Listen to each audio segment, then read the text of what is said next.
How do you understand the reality? How to understand who am I? ये सारे के सारे सवाल आप अगर किसी स्पिरिचुअल मास्टर से पूछो, किसी धार्मिक गुरु से पूछो, किसी so called enlightened human being से पूछो, तो आपको कोई ना कोई ऐसी प्रैक्टिस बताएंगे, कोई ना कोई ऐसा प्रोसेस बताएंगे, कोई ना कोई ऐसी मेडिटेशन, कोई ऐसी किताबें, कोई ऐसा लाइफस्टाइल, कोई ऐसी ईटिंग हैबिट्स जिसकी वजह से वो ये क्लेम करेंगे कि आप एनलाइटन हो सकते हो, आप लाइफ को सॉर्ट आउट कर सकते हो। लेकिन दोस्तों, अब मज़े की बात सुनिए। इंडिया के रीनोन मोटिवेशनल स्पीकर, लोगों की लाइफ में 360 डिग्री टर्न लाने वाले संदीप माहेश्वरी जी के साथ अभी कुछ दिनों पहले, जैसे कि आप कुछ लोग जानते भी होंगे और जो नहीं जानते, जो पहली बार मेरी वीडियो देख रहे हैं, उनको मैं बताना चाहूँगा, रिसेंटली संदीप माहेश्वरी जी के साथ मुझे 1-to-1 कॉन्वर्सेशन करने का सौभाग्य मिला। तो संदीप जी के साथ जब मेरी 1-to-1 कॉन्वर्सेशन हुई, उनसे जब मैंने ये सेम सवाल पूछा, you talk about a phase in your life जहाँ पे आप एक क्वेश्चन के साथ स्टक थे, who am I, you are looking for the answer. तो सर, मेरा क्वेश्चन आपसे ये नहीं है कि आपकी डिस्कवरी क्या थी, बिकॉज आई डू रियलाइज कि discovery is something which is experiential, जो कि सबका अपना एक पर्सनल एक्सपीरियंस होता है। बट मैं प्रोसेस जरूर जानना चाहता हूँ सर। उस टाइम आपके मेंटर कौन थे and what was the process you followed, what type of meditation you did, तो उसके बारे में कुछ बताइए सर। कि आपने अपने आप को डिस्कवर कैसे किया, how did you find who am I, how did you understand the reality. तो उनका जवाब सुन के आपकी बुद्धि बिल्कुल चकरा जाएगी। सुनिए जरा संदीप सर क्या कहते हैं। अपने आप को डिस्कवर करने में कि मैं कौन हूँ, क्या हूँ, इसमें कोई भी किसी भी तरह की प्रोसेस इन्वॉल्व नहीं है, कोई प्रैक्टिस इन्वॉल्व नहीं है, कोई पाथ नहीं है, कोई रिचुअल नहीं है, किसी तरह की कोई मेडिटेशन नहीं है। देखा आपने, संदीप सर के अकॉर्डिंग इसका कोई भी प्रोसेस नहीं है, कोई मेडिटेशन नहीं है, किसी टाइप का कोई प्रोसेस नहीं है, कोई सिस्टम्स एंड प्रैक्टिसेस नहीं है। तो फिर करना क्या है? तो हमारी आधे घंटे की 1-to-1 कॉन्वर्सेशन हुई थी, जिसमें 21 मिनट का पार्ट संदीप जी के वेब पोर्टल SMTV पे अपलोडेड है। तो उस पूरी कॉन्वर्सेशन के आप लोगों के साथ में टेक अवेज बताऊं, तो पहली चीज़ जो मुझे समझ आई वो ये है कि सबसे पहले हमें डिफरेंस समझना है रियलिटी में और एक परसीव्ड रियलिटी में। संदीप सर कहते हैं कि आप किसी को भी फॉलो मत करो, कुछ मत करो। तो करना क्या है, होता क्या है, जब हम ये सवाल अपने आप से पूछने लगते हैं हु एम आई, जब हम सच के रास्ते पे जाने लगते हैं, जब हम लाइफ को थोड़े से अलग पर्सपेक्टिव से देखने लगते हैं, so we see answers from anywhere and everywhere, we see answers from anywhere and everywhere. तो जब हमने सारे तरफ से आंसर्स ढूंढने स्टार्ट कर दिए, तो हो सकता है कि कोई ना कोई ऐसा परसेप्शन ऑफ रियलिटी जो हम अपने माइंड में इम्पोज कर लें। तो होता क्या है कि जब ये क्वेश्चन हमारे अंदर 24/7 चलने लग जाता है and we want it from all our heart and mind, तो फिर we seek answers for this from anywhere and everywhere. हर तरफ से हम ढूंढते हैं इसके जो आंसर्स हैं। बस इसमें अगर आप कहेंगे कि एक रूल है, एक जो थंब रूल है इसमें जो हमेशा याद रखना होता है, या सिर्फ इसी में नहीं, किसी भी साइंटिफिक डिस्कवरी में for that matter, you must always stick to the reality. और रियलिटी में, और जो साइकोलॉजिकली हमारे माइंड में जो कहानी चलती रहती है अबाउट रियलिटी, वो जो एक तरह की सुपर इम्पोजिशन होती है ऑन रियलिटी, उसमें हमको फर्क को समझना होता है। पहली चीज, you always stick to the reality. अब डिफरेंस क्या है एक्चुअल रियलिटी और परसीव रियलिटी में? तो इस चीज़ को ऐसे समझाया था संदीप सर ने कि मान लो कोई इंसान है जो बहुत ज़्यादा नेगेटिव है, उसे पॉजिटिव साइड दिखा दो लाइफ की। कोई इंसान लाइफ को लेके पॉजिटिव है, उसे नेगेटिव साइड दिखा दो कितनी भुखमरी है इंडिया के अंदर। तो पॉजिटिविटी भी एक स्टेट ऑफ माइंड है, नेगेटिविटी भी स्टेट ऑफ माइंड है। तो ये दोनों चीज़ें सब्जेक्टिव रियलिटी हैं, एक्चुअल रियलिटी नहीं है। इसी तरह से स्टेप बाय स्टेप लेयर्स को हटाते जाओ।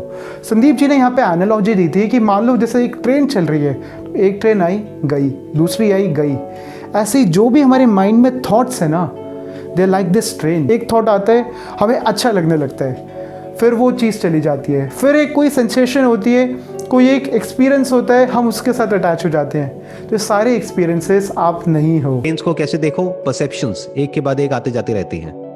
अपनी ब्रेन में कुछ ना कुछ दिखता रहता है, एक्सपीरियंस होता रहता है। एक एक्सपीरियंस आया गया, बचपन आया गया, जवानी आई गई, बुढ़ापा आया गया, थॉट्स आए गए, फीलिंग्स आई गई, इमोशंस आए गए। लेकिन जो उसको जान रहा है, क्या वो भी आया गया? और जो जान रहा है, क्या उस लेवल पर कोई जान रहा है या जान रही है, या जाना जा रहा है, और क्या वो जिस लेवल पर जाना जा रहा है वो आपका और मेरा अलग अलग है? Is consciousness different in your body and my body? समझे? ऐसे ही धीरे धीरे करते करते जब हमें परसीव रियलिटी समझ आने लगती है तो फिर हम एक्चुअल रियलिटी के उतना ही नज़दीक पहुंचने लगते हैं। तो अब एक्चुअल रियलिटी क्या है, उसको हम पहचानेंगे कैसे? तो उसका एक बड़ा अच्छा जवाब दिया संदीप जी ने। Actual reality is not subjective, यानी जो आपको एक्सपीरियंस आज हो रहा है वो सिमिलर नहीं है to other people, it is same, बिल्कुल सेम। जैसा हजारों साल पहले ऋषि मुनियों को हुआ, आज भी अगर आप जब एंड में पहुंचोगे, इस सवाल के एंड तक अगर पहुंचते हो, तो जो रियलाइजेशन आपको होगा वो एग्जैक्टली वही होगा जो उनको हुआ। That experience is not subjective. तो जब सब्जेक्टिव रियलिटी सॉर्ट आउट हो जाती है तो एक्चुअल रियलिटी के हम नज़दीक पहुंचने लगते हैं, एक्चुअल रियलिटी को समझने लगते हैं। यहाँ तक बात समझ आ गई। तो मैंने संदीप जी से सवाल पूछा, इसी का आगे फॉलोअप क्वेश्चन कि सर फिर हमें लाइफ में पता कैसे लगेगा कि whether we are on the right track or not? हम जो भी अपने आप से सवाल पूछ रहे हैं या कुछ भी कहीं भी पढ़ रहे हैं, तो how will we come to know कि वो हमें रियलिटी के पास लेके जा रहे हैं या परसीव रियलिटी के पास? तो इस पे जो संदीप जी ने जवाब दिया उसे अगर मैं अपने शब्दों में पिरोऊं, आप लोगों के आगे प्रेजेंट करूं, तो मैं कहूँगा एलिमिनेशन मेथड। जी हाँ दोस्तों, एलिमिनेशन मेथड का क्या मतलब हुआ? एक एक चीज़ को स्टेप बाय स्टेप एलिमिनेट करते जाओ। संदीप सर ने इसका जवाब देने के लिए मुझसे एक क्रॉस क्वेश्चन पूछा। उन्होंने बोला कि अगर मैं आपको कहता हूँ कि आप ये शर्ट हो, उस दिन मैंने एक वाइट कलर की शर्ट पहनी थी, वो मुझसे पूछते हैं कि क्या आप ये शर्ट हो, ये राइट अंडरस्टैंडिंग है? मैंने कहा नहीं। कहते हैं क्यों, आप एक शर्ट क्यों नहीं हो? मैंने कहा सर मैं थोड़ा सा यहाँ पे ब्लैंक हो गया था, संदीप जी से एक तो बात कर रहा हूँ 1 to 1, ऊपर से इतना डीप टॉपिक। मैंने कहा sir shirt is not me, this is not a part of my identity. तो सर कहते हैं कि आइडेंटिटी का पार्ट तो है, आइडेंटिटी का पार्ट नहीं है तो मान लो मैं इस शर्ट को गंदा कर दूं तो आपको गुस्सा नहीं आएगा? मैंने कहा हाँ सर बात तो आपकी ठीक है।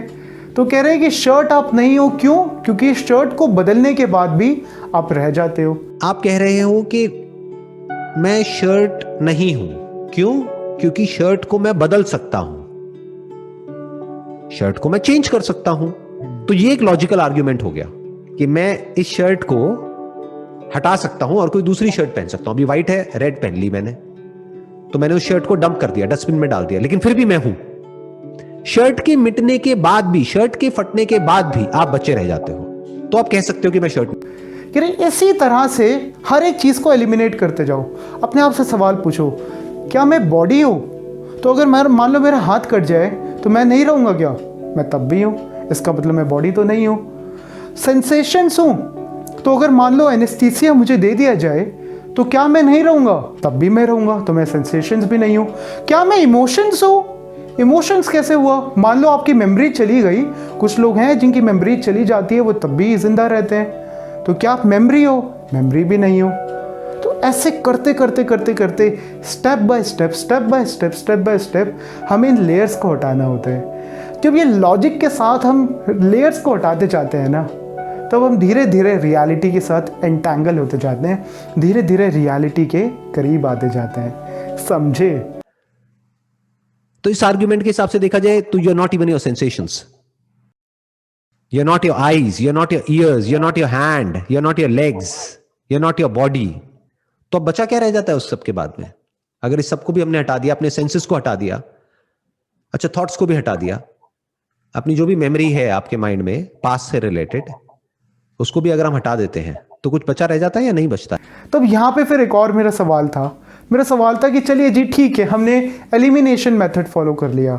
By the way elimination method ये टर्म सर ने यूज़ नहीं किया था, ये मैं आप लोगों को समझाने के लिए बोल रहा हूँ, ठीक है? तो मेरा ये सवाल आया कि सर हमने एलिमिनेशन मेथड फॉलो कर लिया, हमने स्टेप बाय स्टेप लेयर्स को हटा के एंड तक पहुँच गए, समझ गए कि हम क्या हैं, ठीक है? उसके बाद होगा क्या?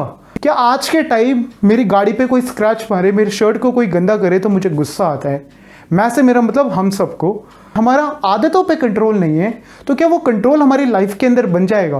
बट उसके बाद कुछ हैबिट्स हो सकती हैं जो हमारे सबकॉन्शियस में हो कि we react in a certain manner in a certain situation. जैसे अगर कोई हमारी गाड़ी पे कुछ स्क्रैच आता है तो मैनी पीपल गेट एंग्री, तो क्या अगर हमारी अंडरस्टैंडिंग डेवलप हो जाए तो ये जो हमारे सेंसेस हैं इस पे हम कंट्रोल फिर बना सकते हैं? और इसका सीधा सीधा जवाब जो संदीप जी से मुझे मिला वो था नहीं। कोई कंट्रोल, कोई लाइफ के अंदर बड़ा चेंज नहीं आता। ये दो अलग अलग चीजें हैं, एक है आपकी अंडरस्टैंडिंग और एक है आपकी हैबिट्स। ये दो बिल्कुल अलग अलग चीजें हैं। आदतें कैसी बनी है? 1-2 साल में नहीं बनी है, बहुत सालों में बनी है। बचपन से लेकर अब तक जो भी आपकी कंडीशनिंग हुई है वो एक तरह की एक अनकॉन्शियसली आपने उस चीज की प्रैक्टिस करी है। इसका जो सर ने एग्जांपल दिया वो थोड़ा सा साइंटिफिक था। सर कहते हैं मान लो कि आपको समझ आ गया कि लॉ ऑफ ग्रेविटी क्या है, तो उससे क्या होगा? क्या आम नीचे आना बंद हो जाएगा? ऐसे सर एग्जांपल देते हैं, मान लो आप करेले पे एक स्टडी कर रहे हो, ठीक है, तो करेले से आपको समझ आ गया कि करेले के बेनिफिट्स क्या है और आपकी आदत है कि आपको करेला पसंद नहीं है, तो क्या ये समझ आने के बाद कि करेले के बेनिफिट्स क्या हैं आपको करेले का टेस्ट अच्छा लगने लग जाएगा? करेला तो जैसा है वैसा ही लगेगा और आम जैसा है वैसा ही लगेगा, तो क्या बदला? कुछ भी नहीं बदला।